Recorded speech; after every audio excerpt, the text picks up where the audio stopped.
Olá, eu estou aqui com o advogado Ivandro Sanches. Ele é um dos maiores especialistas na redação de contratos de futebol entre clubes, jogadores e empresários. Oi, Ivandro, de que maneira a crise financeira no mundo está influenciando o mercado da bola aqui no Brasil? Oi, boa tarde. Acho que está influenciando diretamente, à medida que uma boa participação nas receitas de clubes brasileiros advém da venda de jogadores para o exterior. Essa ainda é a realidade do futebol brasileiro. Estou falando em 35% a 40% das receitas anuais de um clube de ponta no Brasil. E esse mercado de transferências sofreu um desaquecimento, vem sofrendo um desaquecimento muito grande, não só no Brasil, mas no mundo inteiro, por conta da crise que afeta não só o futebol brasileiro, mas o futebol europeu e mundial. Tá, mas houve uma redução efetiva no número e nos valores das transações? Houve. Nós estamos agora experimentando o primeiro período de transferências, que é a janela de transferências da Europa, no mês de janeiro. Estamos hoje no dia 21 e o que se verifica é um número pequeno de transferências e de valores muito inferiores aos valores das transferências de janeiro de 2008, por exemplo. Isso sempre falando de mercado brasileiro, mas podíamos traçar um paralelo com o mercado mundial. Exceção feita a essa questão da transferência do Kaká, que é um fato isolado, no futebol brasileiro nós tivemos como maior transferência um atleta do Grêmio, que foi vendido em dezembro do ano passado por 8 milhões de euros para o futebol russo. Quem que é? É o Rafael Carioca, um volante de muito futuro, aparentemente, mas ainda jovem. Tivemos agora um outro jogador do Rio Grande do Sul, o Edinho, já um jogador de 26 anos, do Internacional, por 3 milhões de euros. Há uma série de jogadores hoje no futebol brasileiro que em outras épocas dificilmente permaneceriam no futebol brasileiro em função do número de ofertas que teriam a essa altura da janela de transferência. Por exemplo? Nilmar, do Internacional, o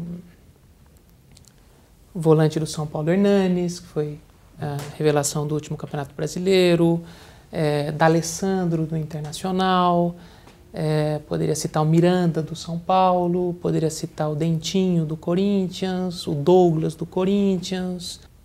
Há um outro fenômeno que são as transações domésticas. Passou a existir, até em função da entrada de investidores que conferem um poder de fogo e uma liquidez maior aos clubes brasileiros, um mercado doméstico já bastante representativo, que faz com que alguns jogadores que certamente iriam direto de um clube de porte médio no Brasil para a Europa passem a ter um degrau a mais na carreira. Exemplo, Keirson, um jogador tido no futebol todo como uma pedra preciosa, um jogador artilheiro do último campeonato brasileiro.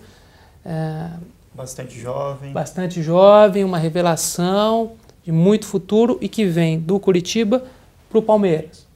A volta do Ronaldo é um exemplo também que os clubes brasileiros estão mais competitivos aí nessa movimentação de jogadores? Sem dúvida, sem dúvida. O Ronaldo tem a particularidade de que estava livre, então não houve a necessidade de se pagar pela compra dos direitos federativos e econômicos dele, mas ainda assim, Ronaldo é o maior artilheiro da história das Copas do Mundo, é um jogador conhecido no mundo inteiro, na verdade não só no futebol, é uma personalidade mundial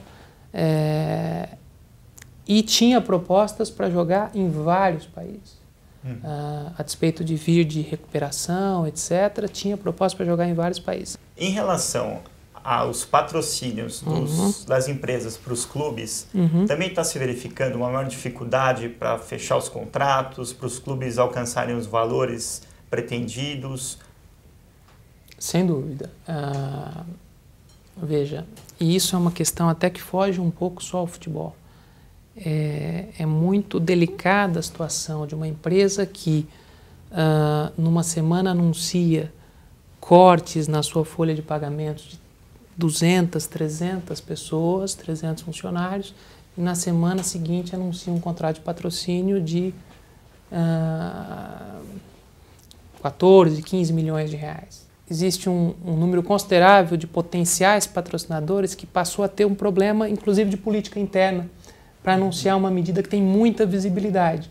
De repente a empresa pode até estar gastando uma verba superior àquela numa série de medidas isoladas de marketing, mas que não tem aquela visibilidade que pode se tornar uma visibilidade interna negativamente com o seu corpo de funcionários.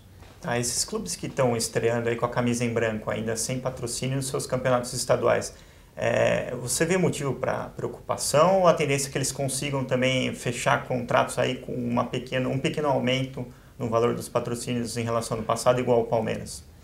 Eu acredito que a preocupação existe em função de um efeito caixa. O clube precisa do dinheiro do patrocinador, hoje ele é vital dentro da realidade econômica dos clubes brasileiros e o patrocínio precisa sair, sob pena de você ter problemas de caixa. Agora, acredito que o patrocinador faz muito bem essa visão de médio e longo prazo. E fazendo essa visão, na verdade, é uma grande oportunidade você aproveitar a crise para entrar na camisa do clube na baixa, vamos dizer assim. Eu acho que sem a crise nós já estaríamos falando hoje no futebol brasileiro de valores talvez 50%, 70% maiores do que os valores que estão sendo negociados hoje.